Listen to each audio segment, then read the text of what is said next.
अजूनही चांद राता आहे. भाग 11. नमस्कार वाचक मित्र मैत्रिणींनो. आजचा भाग सुरू करण्याआधी तुम्हा सगळ्यांना एक नम्र विनंती. कथा आवडत असल्यास आणि अशा कथांचा आस्वाद घेण्यासाठी कृपया चॅनलला लाईक आणि सबस्क्राईब नक्की करा.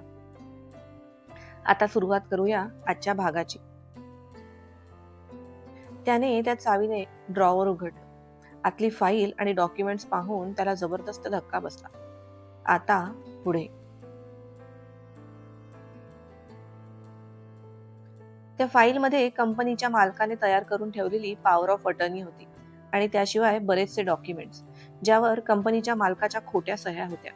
त्या पॉवर ऑफ अटर्नीचा वापर करून बऱ्याच गोष्टी होत्याच्या नव्हत्या करून घेतलेल्या होत्या. ते डॉक्युमेंट्स तरी तेच सांगत होते. कंपनीत लागणारे केमिकल्स, त्यांचं कॉस्टिंग, त्यांची क्वालिटी सगळं काही उलथापालथ झालेलं. मुळात ती पॉवर ऑफ अटर्नी संभाजीनगरच्या प्लांट पर्यंत आलीच कशी याच साहिलला आश्चर्य वाटलं. ती पॉवर ऑफ अटर्नी तर त्याने स्टडीमध्ये ठेवली होती, अगदी व्यवस्थित किल्ली कुलबामध्ये. त्याने पटापट त्या सगळ्या डॉक्युमेंट्सचे फोटो काढून घेतले. आणखी काहीतरी शोधतच होता तेवढ्यात त्याला कोणीतरी येण्याची चाहूल लागली आणि तो पटकन तिथून उठणार तेवढ्यात त्याला टेबलचा धक्का लागला. तो स्वतःला सावरत तिथून उठला. सगळे पेपर त्या ड्रॉवर मध्ये जसेच्या तसे ठेवून दिले. ड्रॉवर लॉक केलं आणि केबल लॉक करून तिथून बाहेर पडला. आता तो आणखी जास्त वेळ वाट पाहू शकणार नव्हता. त्याला कुठल्याही परिस्थितीत सगळ्या गोष्टींच्या मुळाशी जायचं होतं आणि तेही लवकरात लवकर. आता त्याने नियमित फॅक्टरीला जाणं सुरू केलं, कारण तिथे जे काही लोक या सगळ्यात सामील होते त्यांच्या विरुद्ध पुरावेही गोळा करायचे होते त्याला. तेही महत्वाचं काम होतं. त्याला आता कोणीतरी फॅक्टरीतला माणूस त्याच्या हाताशी लागणार होता, ज्याच्यावर तो विश्वास ठेवू शकेल, जो फॅक्टरीतली बाकी माहिती काढून त्याच्याजवळ आणून देऊ शकेल. कारण बाकी सगळी माणसं तर राणेच्या इशाऱ्यावर काम करत होती. एवढ्या दिवसात त्याच्या हे लक्षात आलेलं. त्या दिवशी तो राणेसोबत फॅक्टरीतून बाहेर पडत असताना कोणीतरी त्याचा पाठलाग करत असल्याचं साहिलला जाणवलं. त्याने सुरुवातीला दुर्लक्ष केलं, पण त्यानंतर 2-3दा वळून बघितल्यावर त्याची खात्री पटली. राणेचं तर अजिबात लक्ष नव्हतं. राणे निघून गेल्यावर साहिलने त्या माणसाचा गपचूप फोटो काढला आणि तो साळवींना पाठवला. साळवी, याला उचला. सध्या फॅक्टरीच्या परिसरात आहे तो. मी येतो रात्री. तोपर्यंत पकडून ठेवा त्याला. तेवढं बोलून त्याने फोन कट केला. आतापर्यंत तरी त्याला राणेच्या विरोधात कुणीही भेटलं नव्हतं. पण मग हा कोण होता? पण तो नेमका राणेसाठी आला होता का त्याच्यासाठी? साळवींनी आपलं काम अगदी चोख केलं. साहिल रात्री बंगल्यावर आला. त्या माणसाला खुर्चीवर हात बांधून बसवून ठेवलं होतं. सर, याच्याजवळ ही रिव्हॉल्वर सापडली. त्याच्या खिशात सापडलेली रिव्हॉल्वर समोर करत साळवींनी सांगितलं. साहिलकडे तो माणूस पाहून तुच्छतेने हसला, जणू थुंकत होता त्याच्यावर. त्या राणेने सांगितलं का तुला मला उचलायला? त्याच्यासारख्या नीच माणसाचे तळवे चाटणारे लोक तुम्ही. त्याच्या इशाऱ्यावरच नाचणार. पण मी नाही घाबरत तुला आणि तुझ्या त्या राणेलाही. जाऊन सांग त्याला. त्या माणसाच्या शब्दांमध्ये भयंकर तिरस्कार होता. साहिलवरची नजर तर अतिशय तुच्छ होती. साहिलला हे काहीतरी वेगळं जाणवलं. एवढ्या दिवसांमध्ये कोणीतरी पहिल्यांदा त्याला राणेच्या अगेन्स्ट मध्ये बोलणारं भेटलेलं. त्याने तिथल्या एका जणाला त्याचे हात सोडायला सांगितले आणि त्याच्या हातात पाणी दिलं. पण त्याने तो पाण्याचा ग्लास भिरकावून लावला. त्यातलं पाणी साहिलच्या चेहऱ्यावरही उडालं. साहिलने एक दीर्घ श्वास घेतला आणि त्याच्याकडे पाहिलं आणि मग शांतपणे त्याला विचारलं, तुला काय माहिती आहे राणीविषयी? तू का पाठलाग करत होता त्याचा? आणि ही रिव्हॉल्वर नेमकं काय करणार होता तू? काय करण्याचा मानस होता तुझा? साहिलने त्याला विचारलं. त्याचा मुर्दा पाडायचा आहे मला, जसा त्याने माझ्या भावाचा जीव घेतला. सोडणार नाही मी त्याला. हे बोलताना त्याच्या डोळ्यात दुःख आणि तिरस्कार दोन्ही होतं. म्हणजे हा फक्त पैशांचा खेळ नव्हता. बऱ्याच निष्पाप लोकांचं रक्तही सांडलं होतं त्यात. साहिलला कळून चुकलं. मला नीट सांगशील का सगळं? कदाचित मी तुझी मदत करू शकेल. साहिल तेवढ्याच शांत आणि सौम्य स्वरात त्याला म्हणाला, माझी मदत? माझी मदत करायची असती ना तुला, तर इथे असं पकडून नसतं आणलं मला तू. राणी आणि त्याच्या बापाने फेकलेल्या तुकड्यांवर जगणारे लोक आहात तुम्ही. लोकांच्या जीवाशी खेळणं हा धंदा आहे तुमचा. तो परत तेवढ्याच रागाने म्हणाला. त्या राणेला आणि त्याचा जो कोणी बाप आहे ना, त्याचं दुकान कायमचं बंद करायचं आहे मला. आणि त्यांना त्यांच्या कर्माची शिक्षाही द्यायची आहे. पण ते असं तुझ्यासारखं त्यांचा पाठलाग करून किंवा उघड उघड त्यांच्याशी वैर पत्करून शक्य होणार नाही. राणीचा जीव घेतलास ना, तर उद्या दुसरा राणी पैदा होईल. म्हणूनच त्याच्या सोबत राहून त्याच्या विरुद्धचे सगळे पुरावे गोळा करायचे आहे मला आणि त्याच्या सगळ्या कामांचा बंदोबस्त करायचा आहे. नेहमीसाठी. साहिलने त्याला कडक शब्दात समजवायचा प्रयत्न केला. मागच्या काही दिवसात त्याने जी काही माहिती गोळा केली होती ती त्या समोरच्या माणसाला थोडक्यात सांगितली. काही डॉक्युमेंट्सही दाखवले. ते सगळं ऐकून आणि पाहून तो माणूस जरा वरमला. साहिल राणेसोबत मिळाला नाहीये यावर विश्वास ठेवावासा वाटला त्याला. पण तू आहेस कोण आणि तुला हे सगळं का करायचंय? मी का म्हणून विश्वास ठेवू तुझ्यावर? त्याने मनातली शंका बोलून दाखवली. मी कोण आहे ते महत्वाचं नाही आणि माझ्यावर विश्वास ठेवायचा की नाही हा तुझा प्रश्न आहे. हो, पण तू हे जे करतोयस ना त्याने विशेष काही साध्य होणार नाही एवढं मी नक्की सांगू शकतो. राणेला मारून तू कदाचित तुझ्या भावाचा बदला घेशील, पण यात होरपळून निघालेल्या बाकी लोकांचं काय? त्यांच्यासाठी कोणी लढायचं? त्यांच्या न्यायाचं काय? एकट्या राणेला मारून हे सगळं संपणार नाहीये. आणि तुझं काय? त्याला मारून तू जेलमध्ये जाशील. हेच हवं आहे का तुला? त्यापेक्षा माझी साथ दे. आपण दोघं मिळून लढूया राणेच्या विरुद्ध. साहिल त्याला हिंमत देत म्हणाला. साहिलचं बोलणं पटलं त्याला.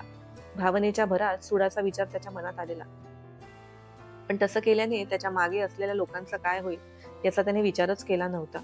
जी जाणीव आता साहिलने त्याला करून दिली. ठीक आहे, मी तयार आहे तुम्हाला मदत करायला. शेवटी तो तयार झाला. गुड. मग मला पहिलेपासून सांग सगळं. नेमकं काय काय झालं ते. साहिलने खुर्ची त्याच्या दिशेने सरकवली. माझं नाव दिनेश कामत. फार्मसी चालवायचो मी. घरात 4 लोक आम्ही. मी, आई, माझा लहान भाऊ अजित आणि बहीण. छान कुटुंब होतं आमचं. वडील लहानपणीच गेले. त्यानंतर आईनेच आम्हा तिघांना वाढवलं, शिकवलं. अजितला सुरुवातीपासूनच पत्रकारितेची आवड होती. अन्यायाची खूप चीड होती त्याला. शिक्षण पूर्ण झाल्यावर त्याने इथल्याच एका लोकल न्यूजपेपरमध्ये नोकरी करायला सुरुवात केली. क्राईम फील्ड निवडलं होतं त्याने. एक दिवस त्याला इथल्या SV फार्मास्युटिकलमध्ये काहीतरी गैरप्रकार होत असल्याचं कळलं. आमची फार्मास्युटिकलची फार्मसी असल्याने बऱ्याच गोष्टी कळायच्या त्याला. त्याने पाठपुरावा करून बरीच माहिती गोळा केली. या सगळ्यांमध्ये या कंपनीतला राणे, गावंडे आणि बरीच मोठी लोक इन्व्हॉल्व होती. त्याने ही बातमी पेपरच्या माध्यमातून पुढे आणायचा प्रयत्न केला, पण त्याच्याच प्रेसमधल्या लोकांनी त्याला सपोर्ट केला नाही. मग एक दिवस चिडून त्याने संपादकाच्या परवानगीशिवाय कंपनीच्या भोंगळ कारभाराबद्दल आर्टिकल छापलं. त्यानंतर दुसऱ्या दिवशी सरळ सरळ त्याच पेपरमध्ये त्या आर्टिकल विषयी अपॉलॉजी लिहून आली आणि अजितला कामावरून काढून टाकलं त्या प्रेसवाल्यांनी. पण तो हार मानायला तयार नव्हता. त्याने पोलीस कंप्लेंट केली, पण त्याच्या तक्रारीकडे सुद्धा कोणीच लक्ष दिलं नाही. उलट आम्हालाच धमक्या यायला लागल्या की या सगळ्यांचा पिच्छा सोडून द्या, नाहीतर परिणाम वाईट होतील म्हणून. कधी फोन करून तर घरावर चिठ्ठ्या फेकून धमक्या पोचवल्या जात होत्या आमच्यापर्यंत. पण तरीही अजित लढत राहिला. याच कंपनीतली आणखी 2 माणसं होती जी अजितला मदत करत होती, दवे आणि क्षीरसागर. पण त्यानंतर काही दिवसातच ती दोघं सुद्धा गायब झाली. राणेला कदाचित त्या दोघांविषयी माहिती झालं होतं. कशात तरी त्या दोघांना अडकवून राणेने त्यांचाही बंदोबस्त केला. त्यानंतर मी अजितला समजावून सांगितलं की नको पडू या सगळ्यांमध्ये, काही उपयोग होणार नाही. पण त्याने ऐकलं नाही माझं. त्याच्या शेवटच्या श्वासापर्यंत लढत राहिला तो. आणि एक दिवस संध्याकाळी फोन आला. अजित कामत नावाच्या माणसाचं प्रेत संभाजीनगर हायवेवर सापडलं. त्या लोकांनी माझ्या अजितला सुद्धा मारून टाकलं हो. बंद करून टाकला त्याचा आवाज, कायमचा. शेवटचं वाक्य बोलल्यानंतर दिनेश ओक्साबोक्शी रडू लागला. साहिल आणि राणे दोघंही सुन्न झाले त्याचं बोलणं ऐकून. साहिलने त्याच्या पाठीवरून हात फिरवला. त्याने अपेक्षा केली त्यापेक्षा खूप जास्त भयंकर होतं हे सगळं. मुंबईहून निघताना त्याने कधी विचारही नव्हता केला की एवढं सगळं समोर येईल. दवे आणि क्षीरसागर खूप जुनी माणसं होती. अगदी विश्वास इनामदार कंपनी चालवायचे तेव्हापासूनचे. पण त्यांचं अचानक जाणं आश्चर्याचं होतं. ते नेमके कुठे गेलेत, त्यांच्यासोबत काय झालं असेल याचे बहुतेक उत्तर भेटलं होतं त्याला. तू पोलीस कंप्लेंट केली होती ना या सगळ्याची, तुझ्या भावाच्या खुनाची? जरा वेळाने दिनेश शांत झाल्यावर साहिलने विचारलं.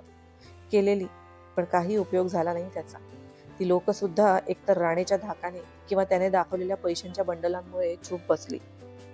कोणी त्या अन्यायाविरुद्ध आवाज उठवला नाही.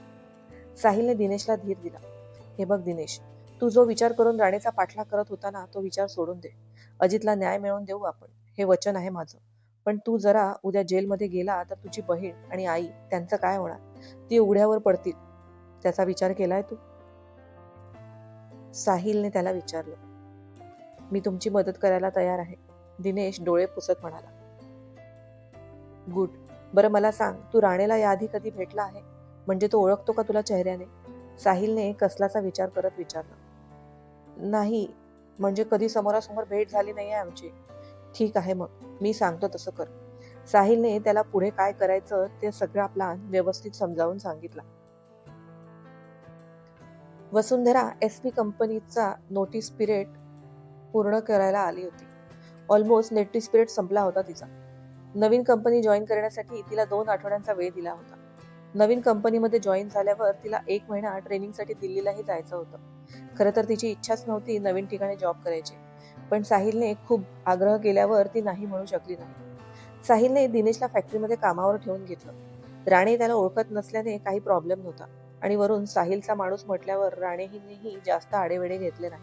अगदी सहज नोकरी दिली त्याला. फॅक्टरीत कोण कोण यात सामील आहे, गोष्टी कशा फिरवल्या जात आहे, या सगळ्यांचे पॉलिटिकल कनेक्शन काय आहे, हे सगळं साहिलला हळूहळू कळायला सुरुवात झालेली. पण अल्टिमेटली त्याला जे हवं होतं ते काही अजून शक्य झालेलं नव्हतं. राणेच्या केबिनमध्ये परत एकदा शिरून आणखी काही हाती लागतं का ते पाहायचं होतं त्याला. पण तसा चान्स सध्या तरी त्याला भेटला नव्हता. राणेला बोलण्यात गुंडाळून त्याच्याकडून हवी ती माहिती काढायचा त्याने प्रयत्न केला. पण राणेही पक्का मुरलेला माणूस होता. तो कधीच कामाव्यतिरिक्त जास्त काही सांगायचा नाही त्याला. या सगळ्यात साहिलला पडलेलं सगळ्यात मोठं कोडं म्हणजे ती पॉवर ऑफ अटर्नी मुंबईहून इथे आली कशी. कामानिमित्त कंपनीच्या मालकाचं बरेच ठिकाणी बाहेर देशात फिरायला जाणं व्हायचं. त्यावेळी इथे काही अडू नये एवढ्यासाठी ती बनवून घेतली होती. तीही अगदी विश्वासातल्या माणसांच्या नावावर, ज्याच्या या सगळ्याशी दूर दूरपर्यंत संबंध नव्हता. शेवटी त्याने एक प्लान तयार केला. आता त्याला फक्त वाट होती ती वसुंधरा तिथून 1 महिन्यासाठी बाहेर जायची, कारण त्याला या सगळ्यापासून तिला लांबच ठेवायचं होतं. या सगळ्याचे पडसाद तिच्यावर पडायला नको होते त्याला. ती येईल तोपर्यंत इथलं सगळं निस्तारून तिच्यासोबत नवं आयुष्य सुरू करण्याचं एक सुंदर चित्रही रेखाटलं होतं त्याने त्याच्या मनात, तिच्या आणि त्याच्या नव्या आयुष्याचं. आज वसुंधराचा वाढदिवस होता. त्याला आधीच ठाऊक होतं, पण त्याने मुद्दाम तिला दाखवलं नाही. पहिल्यांदा तिला जरा वाईट वाटलं, किंचितसा रागही आला. पण तिचा समजूतदारपणा या सगळ्या विचारांवर भारी पडायचा आणि आजही तेच झालं. नसेल राहिली आठवण त्यांना. किती कामात असतात. तिने स्वतःचीच समजूत काढली. तेवढ्यात तिचा फोन वाजला. त्याचं नाव पाहून तिने पटकन रिसीव्ह केला.